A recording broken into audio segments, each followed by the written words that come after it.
तो प्यारे विद्यार्थियों, आज हम प्रश्नावली 1.1 का दूसरा सवाल करेंगे। पहले वीडियो में हमने पहला ही सवाल किया था, तो दूसरा सवाल आज करेंगे। पूर्णांकों के निम्नलिखित युग्मों के HCF, अब HCF यानी महत्तम समापवर्त्य और LCM यानी लघुत्तम समापवर्त्य ज्ञात कीजिए तथा इसकी जांच कीजिए कि दो संख्याओं का गुणनफल यानी दो संख्याओं का गुणा, जो उस प्रश्न में दो संख्याएं दी गई होगी उनका गुणनफल बराबर HCF गुणा LCM होता है। यानी महत्तम समापवर्त्य गुणा लघुत्तम समापवर्त्य बराबर पहला पूर्णांक गुणा दूसरा पूर्णांक। तो पहले इसी प्रकार से हमें दो संख्याएं, इनको कह दो 26 और 91 है जो, या इनको पूर्णांक कह दो। तो इन दोनों का हम पहले HCF ज्ञात करेंगे। तो सबसे पहले 26 के अभाज्य गुणनखंड करेंगे। तो हम रफ के अंदर हम इस प्रकार से लिख देंगे, 26 के अभाज्य गुणनखंड करेंगे। सबसे पहले 2 का भाग देंगे जो पूरा पूरा जाए, 13 दूना 26, 13 एकम 13। तो 26 के अभाज्य गुणनखंड होते हैं 2 गुणा 13। इसी प्रकार से 91 के हम गुणनखंड करेंगे। यहां पर 91 के अंदर हम सबसे पहले 7 का भाग देंगे, 13 7 91 और 13 एकम 13। 91 के गुणनखंड प्राप्त होते हैं हमें 7 गुणा 13। तो अब हम इसका HCF निकालेंगे। HCF यानी महत्तम समापवर्त्य यानी हाईएस्ट कॉमन फैक्टर। तो इसका सबसे पहले इसमें से लेंगे कॉमन।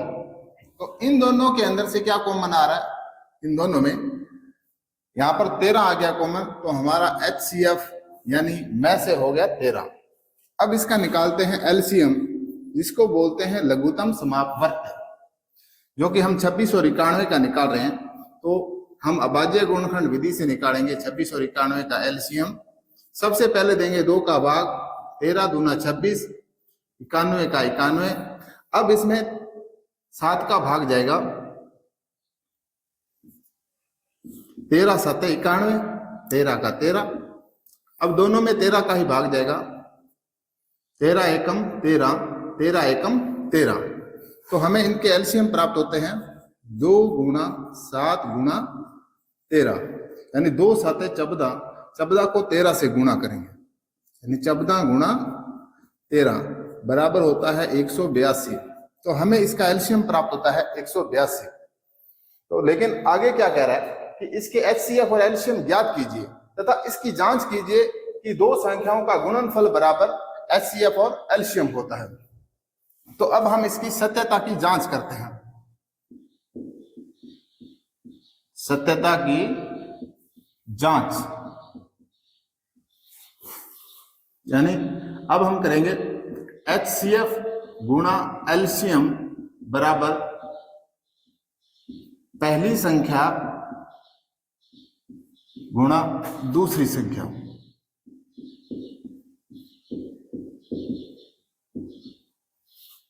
तो हमारे प्रश्न के अंदर HCF जैसा कि आपको पता है 13 आया हुआ है, LCM हमारे पास है 182 बराबर हमें पहली संख्या प्राप्त हुई है 26, दूसरी संख्या हमारे पास है 91।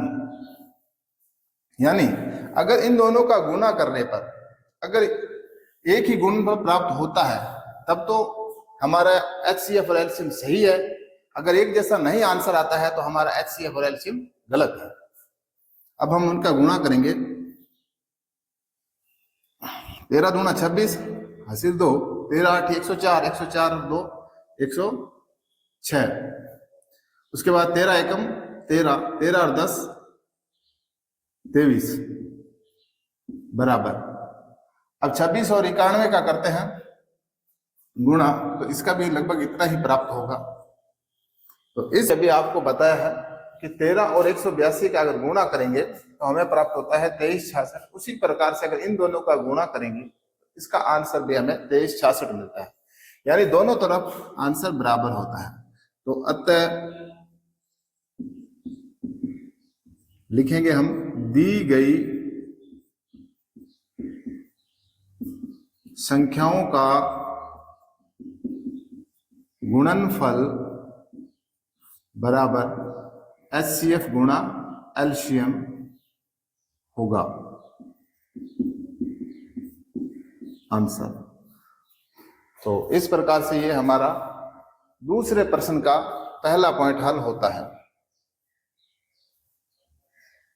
तो आगे हम करेंगे दूसरे प्रश्न का दूसरा पॉइंट।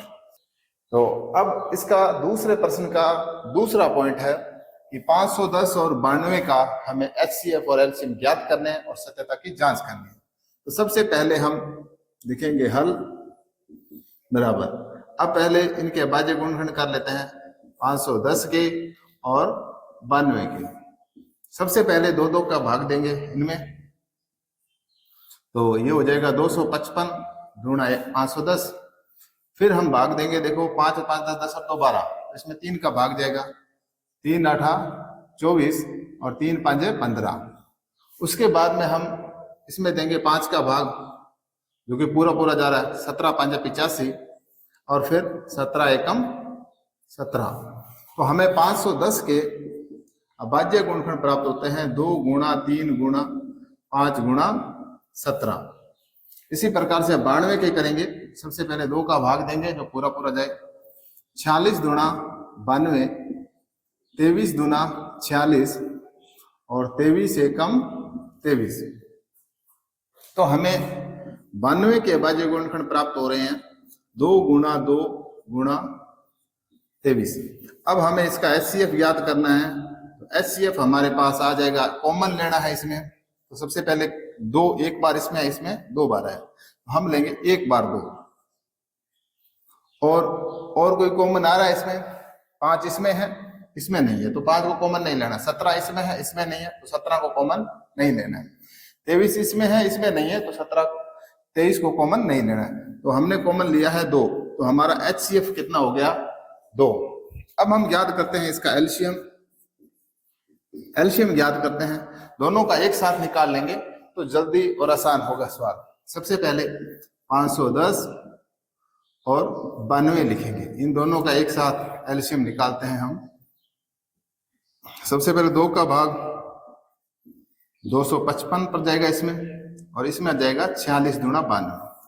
अब देखिए 2 का भाग इसमें जाएगा ना, इसमें जा रहा है 23 गुणा 46, और यहां पर लिखेंगे हम 255 का 255। अब देखिए 2 का भाग इन दोनों में पूरा पूरा नहीं जा रहा है, हम लेंगे 3 का भाग।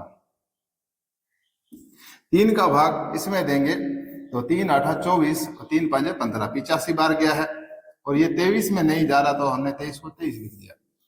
अब हमने 5 का भाग देना है इसमें, 17 5 85 और 23 का 23। अब हमने लिखना है 17 एकम 17, 23 का 23 और 23 एकम 23। इस प्रकार से 510 और 92 का एलसीएम हमें प्राप्त होता है 2 गुणा 2, 3 गुणा 5 गुणा 17 गुणा 23। तो देखते हैं, अब इसको गुणा कर लेंगे। जैसे 2 दूनी 4, 4 3 12, 12 5 60, यानी क्या पढ़ रहे हैं 60 गुणा 17 गुणा 23। तो 17 छिकी 102, यानी हमें इसका गुणनफल 102, 17 छिकी 102 और 0 और लगा लेंगे, और फिर इसका गुणा कर लेंगे हम 23 के साथ। तो 23 के साथ गुणा करेंगे, 3 0 0, 3 दूनी 6, 3 0 0, 3 एकम 3। अब 2 का गुणा करेंगे, 2 0 0, 2 दूनी 4, 2 0 0, 2 एकम 2। तो इनको जोड़ेंगे 0 6 4 3 2, तो हमें प्राप्त होता है 23 460। तो यहां पर इसका एलसीएम प्राप्त हो रहा है 23 460। तो हमें HCF प्राप्त हुआ है 2, एलसीएम प्राप्त हुआ है 23 460। अब हम इसकी सत्यता की जांच करेंगे। हम करते हैं इसकी सत्यता की जांच, चालू करते हैं सत्यता की जांच। तो इसमें क्या है फॉर्मूला कि HCF गुणा एलसीएम बराबर पहली संख्या गुणा दूसरी संख्या, तो हमारा HCF आया है जैसा कि 2 और एलसीएम हुआ है 23,460 और हमारी पहली संख्या है 510 और दूसरी संख्या है 92। अब इनका गुणा करेंगे, 2 0 0, 2 6 12, 2 चौके 8, 8 एक हो जाएगा 9, 2 3 6 और 2 दूनी 4। तो ये इन दोनों का गुणफल है और वही इनका गुणफल होगा 46,920। तो यानी इन दोनों का गुणनफल और इन दोनों गुणनफल बराबर है, तो हमारा आंसर सही है। लिख देंगे अतः दी गई संख्याओं का गुणनफल बराबर HCF गुणा एलसीएम। आंसर इस प्रकार से आप इसको दोबारा हल कर सकते हैं। तो अब हम दूसरे प्रश्न का तीसरा पॉइंट करेंगे, जिसमें संख्याएं हमें प्राप्त है 336 और 54। तो सबसे पहले हम रफ के अंदर 336 के अभाज्य गुणनखंड कर लेंगे। सबसे पहले 2 का भाग देंगे तो 168 पर जाएगा। अब 168 में 2 का भाग देंगे तो 84 पर जाएगा। अब 84 में 2 का भाग देंगे 42 पर जाएगा और 42 में 2 का भाग देंगे तो 21 पर पूरा पूरा जाएगा। अब हम देंगे 3 का भाग, 3 7 21, 7 एकम 7। तो यहां पर हमें गुणनखंड क्या प्राप्त हो रहे हैं कि 2 गुणा 2 की पावर 1 2 3 4, 4 बार तो 2 है, फिर 3 गुणा 7 है। तो वो हम लिख देंगे 336 बराबर 2 की पावर 4 गुणा 3 गुणा 7। अब इसी प्रकार से हम 54 के अभाज्य गुणनखंड करेंगे। सबसे पहले 2 का भाग 27 गुणा 54। अब 3 का भाग देंगे, 3 9 27, 3 3 9, 3 एकम 3। तो यहां हमें क्या प्राप्त हो रहे हैं 54 के गुणनखंड कि 2 गुणा 3 की पावर 3। हम लिखेंगे 54 बराबर 2 गुणा 3 की पावर 3। तो अब हमने इसका HCF निकालना है।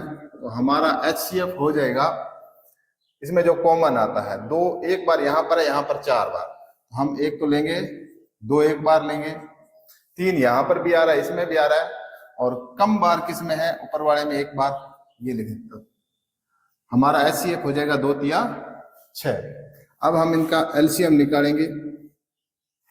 तो LCM हम निकालते हैं एक साथ ही 336 और 54। सबसे पहले 2 का भाग देंगे, 168 पर जाएगा, इधर 27 पर। अब 2 का भाग देंगे 84 पर जाएगा, इधर 27 का 27। अब 2 का भाग देंगे 42 पर जाएगा, इधर 27 का 27। अब 2 फिर 2 का भाग देंगे, ये 21 पर जाएगा, इधर 27 का 27। अब दोनों में 3 का भाग जाएगा पूरा पूरा, 3 का भाग देंगे, 3 7 21, 3 9 27। अब फिर 3 का भाग देंगे, 3 3 9, 7 को 7 लिख दीजिए। अब 3 एकम 3 7 और लास्ट में 7 का भाग जाएगा पूरा पूरा, और कोई संख्या नहीं है। तो अब हमें क्या प्राप्त हो रहा है, जैसे 2 कितनी बार है, 1 2 3 4, और 3 कितनी बार है, यानी 2 तो है 4 बार, 3 प्राप्त हुआ है 3 बार, साथ में है 7। तो हमारा एलसीएम प्राप्त हो रखा है हमें 2 की पावर 4 गुणा 3 की पावर 3, पावर यानी घात, और 7, यानी 16 गुणा 27 गुणा 7, 16 गुणा 27 गुणा 7। तो इन तीनों का गुणा करेंगे तो 16 7 112, 112 को 27 से गुणा कर देते हैं। जैसे 112 गुणा 27, तो 7 दूनी 14, हासिल 1, 7 एकम 7, 7 एक 8, 7 एकम 7, तो 2 से गुणा करेंगे, 2 दूनी 4, 2 एकम 2, 2 एकम 2, तो हम इसका गुणा करें, 8 4 12, 7 2 2 9, 9 1 10, 2 1 3, तो हमें इसका एलसीएम प्राप्त होता है 3024। अब इसकी सत्यता की जांच कर लेते हैं हम यहां पर।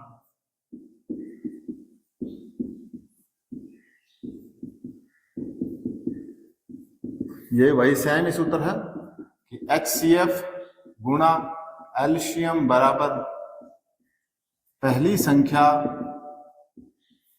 गुणा दूसरी संख्या। शॉर्ट में मैं लिख दे रहा हूं, तो ये गुणा मैं हटा रहा हूं इसको। तो HCF हमारा है 6, एलसीएम हमें प्राप्त हुआ है 3024। पहली संख्या हमारे पास है 336 और दूसरी संख्या हमारे पास है 54। अब इनका गुणा कर लेते हैं। 6 का इससे गुणा करेंगे, 24 6 144 और 6 3 18, तो इनका गुणा करेंगे 18 144, ये दोनों का गुणनफल बराबर है, तो लिखेंगे अतः दी गई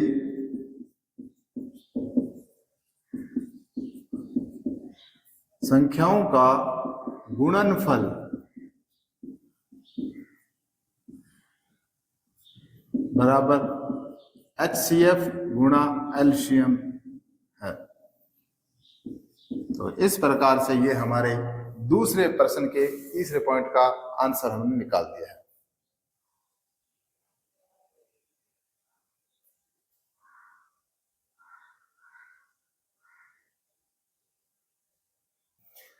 तो अब हम करेंगे तीसरा प्रश्न, जो हमारी प्रश्नावली है कि अभाज्य गुणनखंड विधि द्वारा निम्नलिखित पूर्णांकों के HCF और एलसीएम ज्ञात कीजिए। अभाज्य गुणनखंड विधि द्वारा करना है, तो पूर्णांक हमें दे रखे हैं। जैसे पहला पॉइंट है तीसरे का कि 12 15 और 12 15 और 21,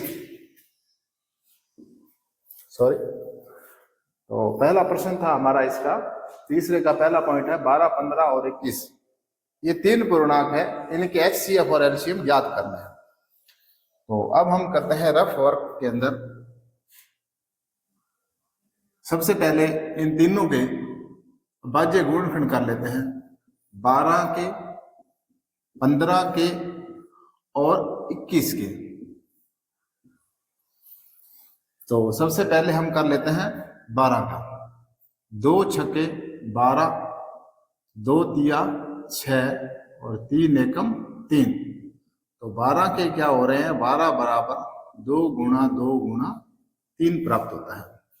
इसी प्रकार से 15 के करेंगे, 3 5 15, क्योंकि 15 में 2 का भाग पूरा पूरा नहीं जाता है, तो हमने दिया 3 का। अब 5 के अंदर 5 का ही जाएगा, 5 एकम 5।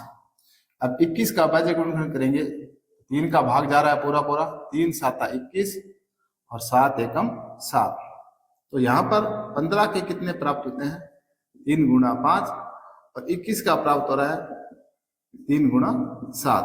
तो यही चीज हम इधर लिखेंगे। तो यहां पर हम लिखेंगे हल लिख करके 12 बराबर 2 गुणा 2 गुणा 3, और 15 के अभाज्य गुणनखंड है हमारे पास 3 गुणा 5, और 21 के अभाज्य गुणनखंड है 3 गुणा 7। जैसा कि हमने यहाँ पर रफ वर्क के अंदर इनके अभाज्य गुणनखंड किए हैं अलग अलग। अब हमने इसका ज्ञात करना है HCF। तो HCF कॉमन लेना है, तो कॉमन देखो इनमें से क्या आ रहा है, केवल 3 ही आ रहा है, तो हमारा HCF हो गया 3। अब हमने ज्ञात करना है इसका एलसीएम। यहाँ पर हम इनका एक साथ एलसीएम याद कर लेते हैं, इसको अलग रखते हैं। एलसीएम 12, 15 और 21 का एलसीएम एक साथ करते हैं अभाज्य गुणनखंड विधि द्वारा। सबसे पहले 2 का भाग देंगे, 2 छक्के 12, 15 का 15, 21 का 21।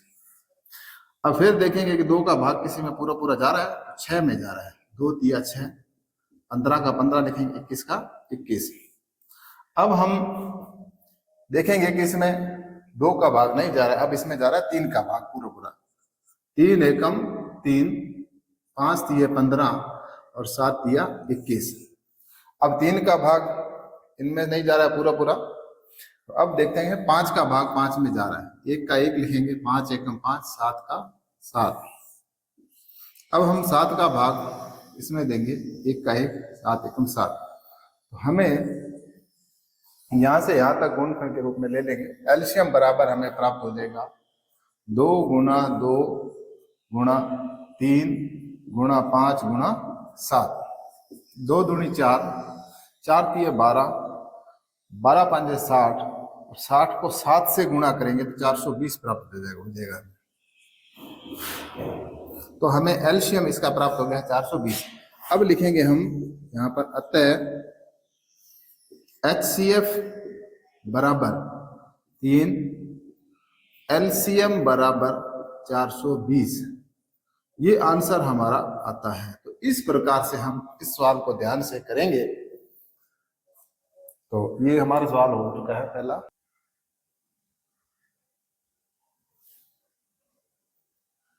अब हम दूसरा पॉइंट कर रहे हैं। तो सबसे पहले इनका HCF और एलसीएम गुणा ज्ञात करना है। तो जैसा देखने में पता चल रहा है कि 17 एक अभाज्य संख्या है, 23 भी एक अभाज्य संख्या है और 29 भी एक अभाज्य संख्या है। तो यहाँ पर 17 के अभाज्य गुणनखंड होंगे 1 गुणा 17 और 23 का अभाज्य गुणनखंड होगा 1 गुणा 23 और 29 का अभाज्य गुणनखंड होगा 1 गुणा 29। तो हमारा HCF आ जाएगा बच्चों 1 आ जाएगा, क्योंकि अगर अभाज्य संख्याओं का हमें में से पूछ लेता है तो उनका में से हमेशा 1 ही होता है। अब हम ज्ञात करते हैं इनका एलसीएम। अब देखते हैं यहां पर इसका एलसीएम ज्ञात करते हैं। तो पहली संख्या हमारे पास है 17, दूसरी संख्या 23, तीसरी संख्या 29। एक साथ एलसीएम ज्ञात करेंगे। सबसे पहले इसमें 17 का ही भाग जाएगा क्योंकि तीनों का भाज्य संख्या है। 17 एकम 17, 23 का 23, 29 का 29। अब इसमें पूरा पूरा भाग देखना है हमें। यहाँ पर पूरा पूरा भाग जा रहा है 23 का, 1 का 1 लिखेंगे, 23 एकम 23, 29 का 29। अब इन तीनों में देखेंगे 1 के अलावा 29 रह गया। तो 29 में 29 का ही भाग जा रहा है पूरा पूरा, 29 एकम 29, 1 1। तो हमें इन 3 संख्याओं का एलसीएम प्राप्त होता है। देखिए कि 17 गुणा 23 गुणा 29। तो अब हम इन तीनों का गुणा कर लेंगे। जैसे 17 को 23 से और फिर इसको 29 से गुणा करेंगे। तो 23 गुणा 17 करते हैं पहले, 7 या 21 हासिल बचेगी 2 और 7 दूनी 14, 14 और 2 16, 23 एकम 23। अब यहाँ पर 6 3 9 2 1 3।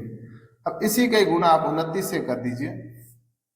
9 एकम 9, निम्न 81, एक का हासिल बच गई 8, 9 तिया 27 और 27 और 8 35। अब हम करेंगे 2 से। 2 एकम 2, 2 9 में 18, 2 तिया 6, 6 1 7। हमें प्राप्त होता है 9 3 8 5 13, 7 3 10 10 1 11, 11,339। इसका एलसीएम प्राप्त हो रहा है 11,339। तो लिख देंगे अतः HCF बराबर 1, एलसीएम बराबर 11,339। तो ये आंसर आता है। एक बार आप इसको अच्छी तरह से देख लीजिए स्क्रीन को।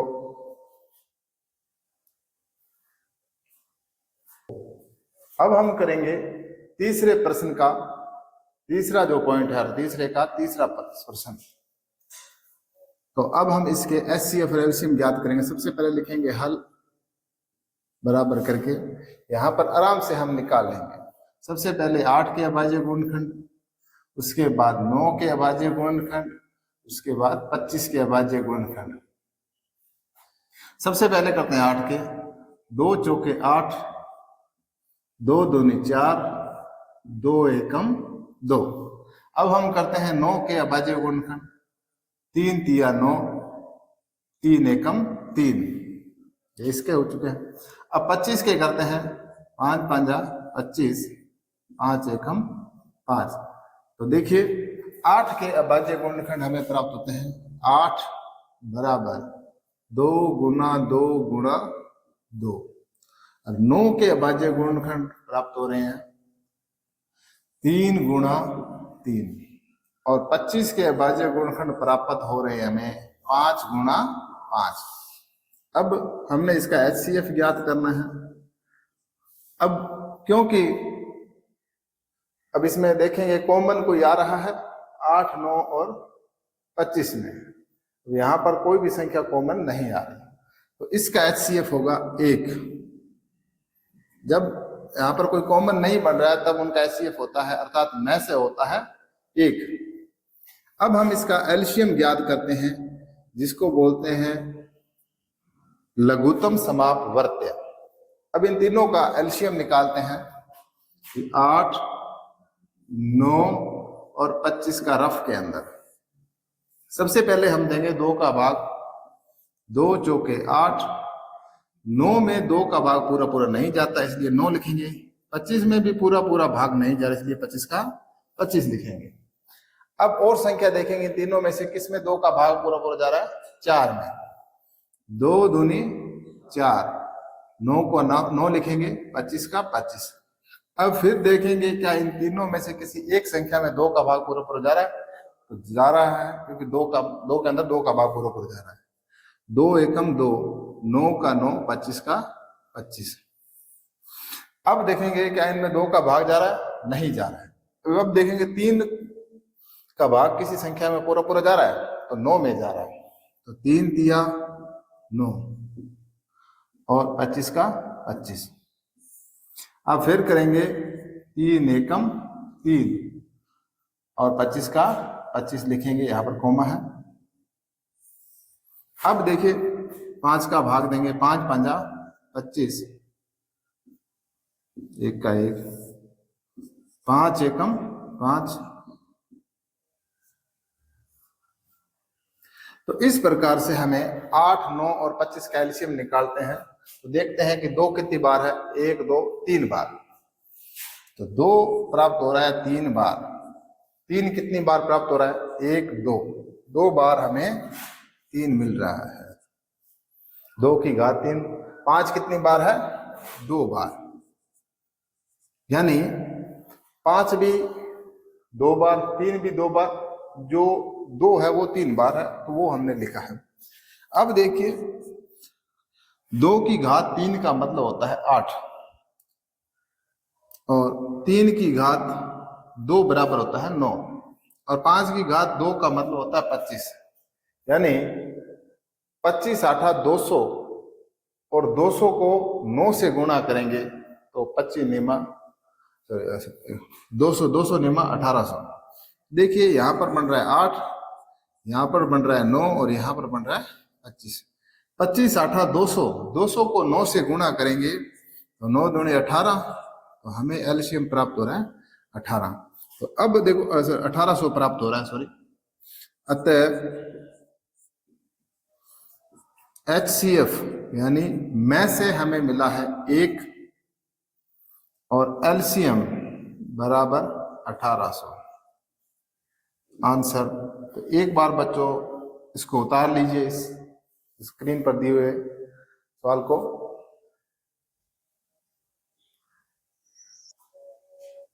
हाँ, अब हम करेंगे चौथा प्रश्न। HCF दो हमें पूर्णांक दे रखे हैं, अर्थात दो संख्याएं दे रखी है, जिसमें पहली संख्या है 306, दूसरी संख्या है 657। इनका HCF हमें दे रखा है 9, अर्थात महत्तम समापवर्ती हमें दे रखा है 9। तो हमें इन दोनों संख्याओं का एलसीएम ज्ञात करना है, यानी लघुत्तम समापवर्ती ज्ञात करना है। तो अब देखिए हम लिखेंगे, सबसे पहले इसको हल करते हैं, तब कि हल में लिखेंगे माना एलसीएम बराबर x है, यहां पर हमें मानना है, जो चीज दे रखी है वो लिख देंगे हम। HCF हमें दे रखा है इसका 9, पहली संख्या हमें दे रखी है, या पहला पूर्णांक हमें दे रखा है 306, दूसरी संख्या हमें दे रखी है 657। ठीक है, तो अब हम लिखेंगे प्रश्नानुसार।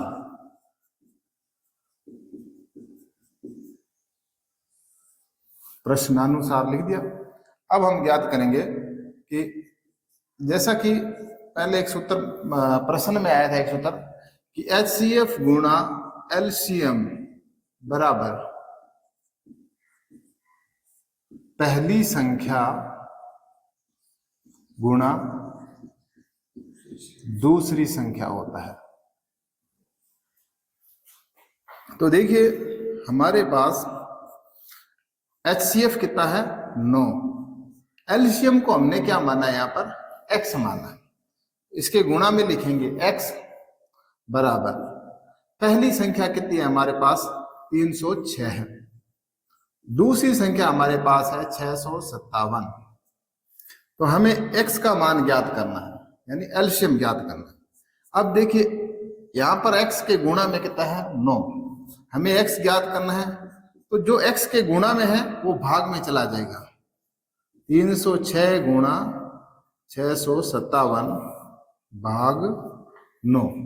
अब इसमें भाग देंगे, भाग देते हैं, इसको काट ही सकते हैं, 9 एकम 9, 9 तिया 27, 3 बच गए 36, 9 चौका 36। तो x बराबर देखिए क्या आता है 34 गुणा 657। अब हम इसका रफ में गुणा कर लेते हैं, लिखेंगे हम यहाँ पर 657 गुणा 34, 4 7 28, हासिल 2, 4 5 20, 20 और 2 22, हासिल बच गई 2, 4 6 24, 24 और 2 26। अब हम करते हैं इसका 3 7 21, हासिल बच गई 2, 3 5 15, 15 और 2 17, 7 हासिल बच गई 1, 3 6 18, 18 और 1 19, 8 2 और 1 3, 7 और 6 13, 9 और 2 11, 11 और 1 12 और 1 और 1 2। तो कितना प्राप्त होता है 22,338।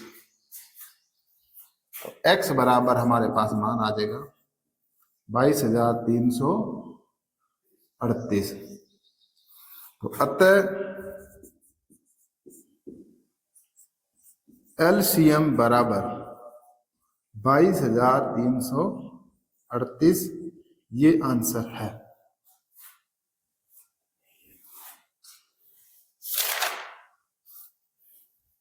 बच्चों पांचवा प्रश्न है कि जांच कीजिए कि क्या किसी प्राकृत संख्या n के लिए संख्या 6n अंक 0 पर समाप्त हो सकती है, ये हमें जांचना है।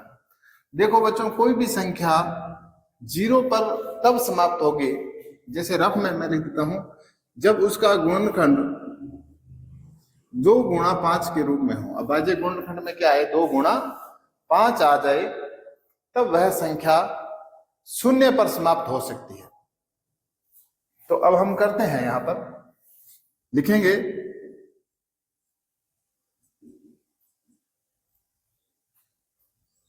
माना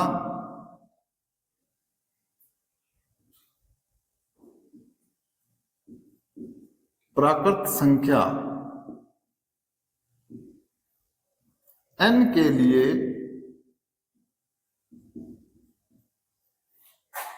माना प्राकृत संख्या n के लिए n कोई भी एक संख्या है, माना प्राकृत संख्या n के लिए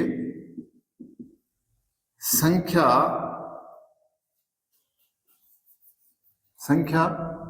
6 की पावर n, ये एक अन्य संख्या है। 6 की पावर n संख्या जो है वो अंक 0 पर समाप्त होती है। तो यह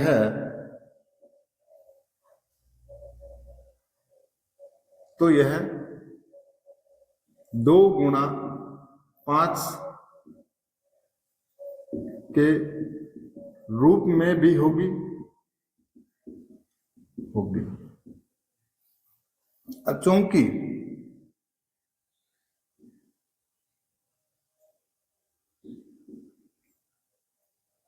अब देखो 6 की पावर n बराबर, अब इसके अभाज्य गुण करते हैं तो 2 गुणा 3 की पावर n हो रही है। तो यहां पर बच्चों देखिए क्या बन रहा है, इसके अभाज्य गुण 2 गुणा 3 के रूप में बन रहे हैं। लेकिन 0 पर कब समाप्त होगी, जब ये 2 गुणा 5 के रूप में होंगे तब, यानी 5 से ये विभाजित होगी तभी ये 0 पर समाप्त हो सकती है। तो यहां पर देखिए 2 भी आया है, 3 भी आया है, लेकिन यहां पर क्या नहीं आया, 5 नहीं आया। ठीक है, तो अब लिखेंगे अतः स्पष्ट है कि संख्या 6 की पावर n 5 से विभाजित नहीं है, इसलिए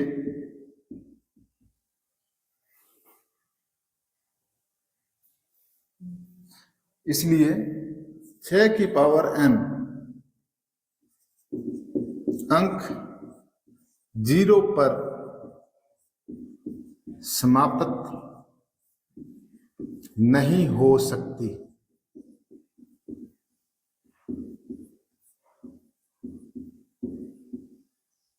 ये इसका आंसर है। तो दोबारा से एक बार बच्चों देख लीजिए, अगर किसी को समझ नहीं आया है कि 6 की पावर n अंक 0 पर समाप्त हो सकती है क्या, ऐसा प्रश्न में पूछा है। देखो कोई भी संख्या 0 पर तभी समाप्त होगी जब उसका गुणनखंड 2 गुणा 5 के रूप में होता है। अब 6n है, 6 की पावर n, तो 6 के हमने अभाज्य गुणनखंड करते हैं तो क्या बनता है, 2 गुणा 3 का रूप बनता है।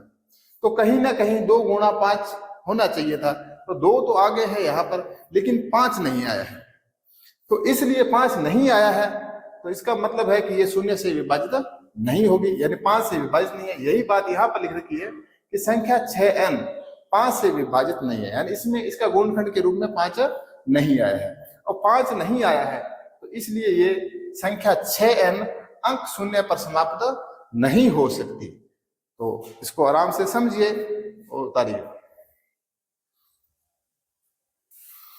तो बच्चों अगला सवाल है हमारा प्रश्न नंबर 6 कि व्याख्या कीजिए कि 7 गुणा 11 गुणा 13 प्लस 13 और 7 गुणा 6 गुणा 5 गुणा 4 गुणा 3 गुणा 2 गुणा 1 प्लस 5 भाज्य संख्याएं क्यों हैं।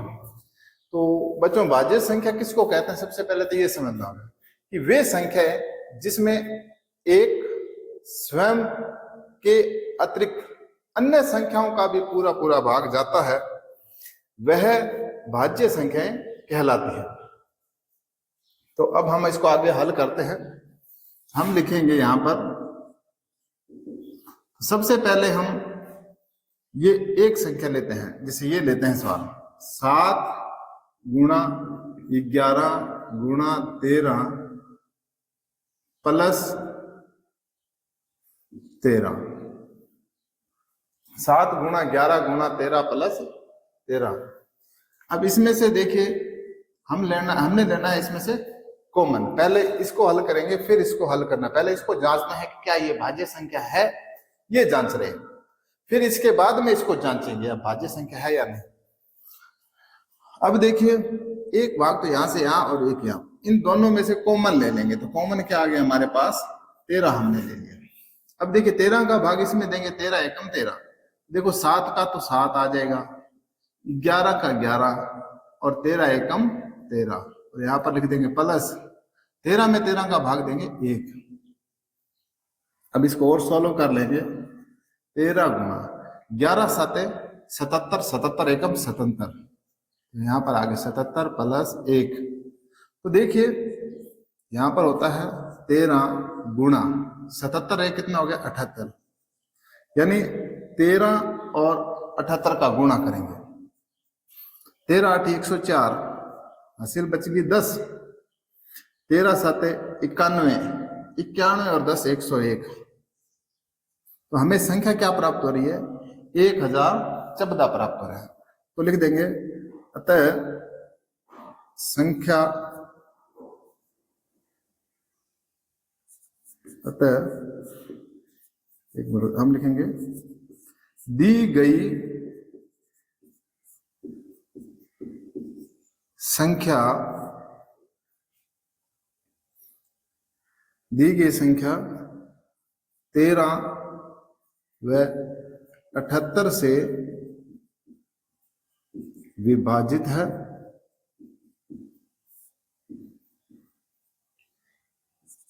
अतः यह एक भाज्य संख्या है। तो ये हमारे पहले प्रश्न का ये आंसर है।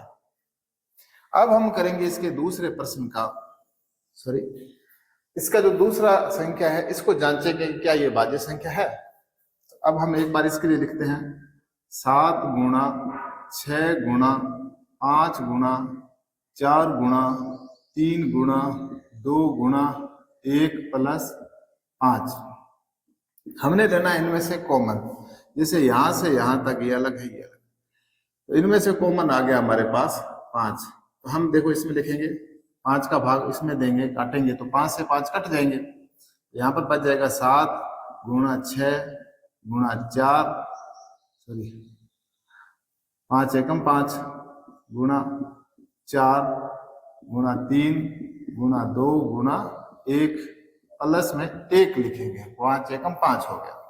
अब हम इसका गुणा करेंगे। देखिए 3 2 एकम 2, 2 3 6, 6 चौका 24, 24 एकम 24, 7 छिका 42, और रफ में हम लिखते हैं 42 गुणा 24, 4 दूनी 8, 4 चौका 16, 2 दूनी 4, 4 दूनी 8, 8 6 4 10, 8 1 9, 9 1 10। तो यहाँ पर यहाँ से लेकर इनका जो गुणा हो रहा है वो हो रहा है 1008, और प्लस का ये इधर वाला 1, 1008 और 1 कितने हो गए 1009, 5 गुणा 1009। अब इनका गुणा करेंगे तो 5 9 45 और 5 0 0, 5 एकम 5, 5 9 45, 5 0 0, 5 एकम 5। तो ये 5045 संख्या हमें प्राप्त होती है। तो लिखेंगे दी गई संख्या 5 व 1009 से विभाजित है,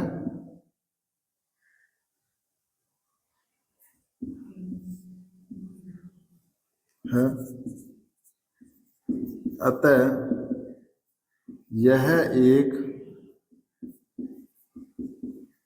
भाज्य संख्या है। तो ये हमारा आंसर आ गया। तो बच्चों इसको आराम से उतारिए, इसको समझिए, किताब लिखे फोटो। तो अगला सवाल देखिए बच्चों, बड़ा है इसलिए मैंने इस पर लिखा नहीं है, मैं पढ़ के बताता हूं। 7 नंबर, किसी खेल के मैदान के चारों ओर एक वृत्ताकार पथ बना हुआ है। यानी इस प्रकार से एक वृत्ताकार पथ यानी रास्ता बना हुआ है, एक वृत्ताकार यानी घेरा बना हुआ है इस प्रकार से।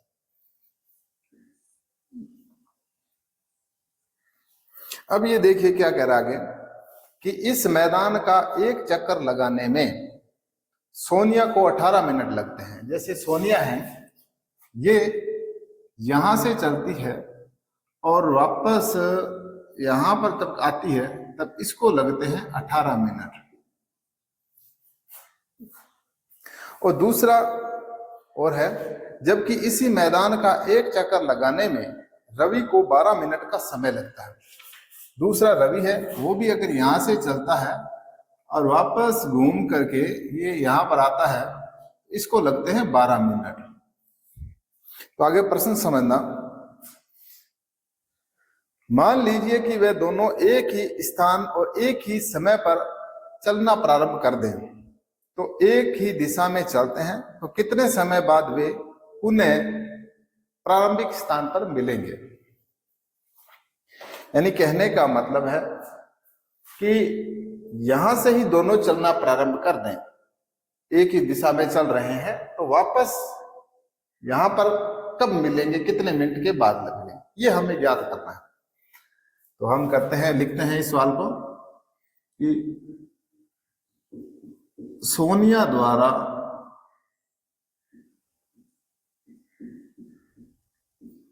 एक चक्कर में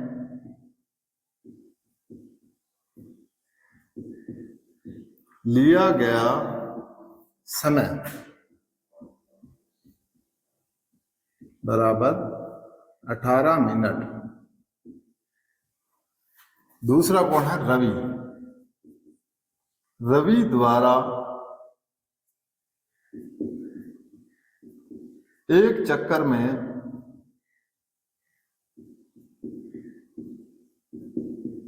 लिया गया समय बराबर 12 मिनट। अब देखो, अब आगे प्रश्नानुसार क्या कह रहा है।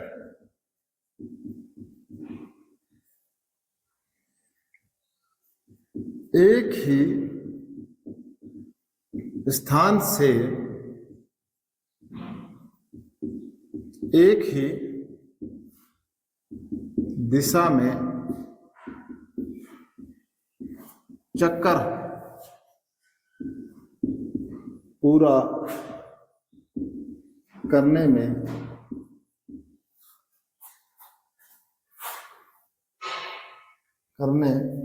वह वापस मिलने में, करने वह वापस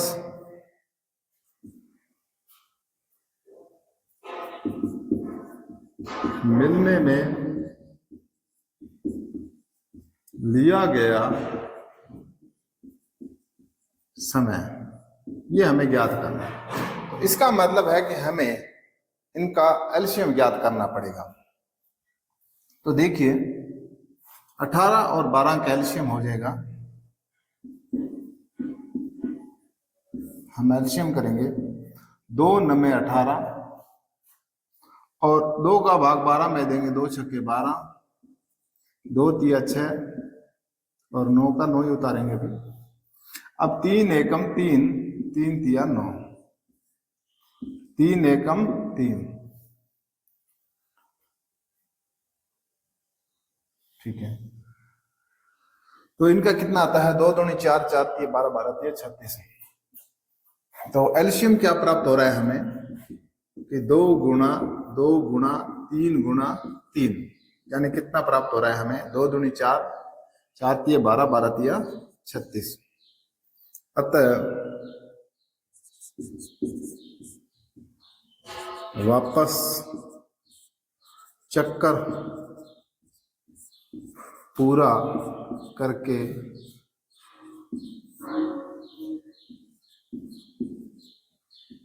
मिलने में लगा समय बराबर 36 मिनट। ये आंसर आ गया है इसका। रुक जाओ। तो बच्चों आज हमने इस प्रकार से किया प्रश्नावली 1.1 के प्रश्न नंबर 2 से लेकर के अंतिम प्रश्न 7वें प्रश्न तक हल किए हैं।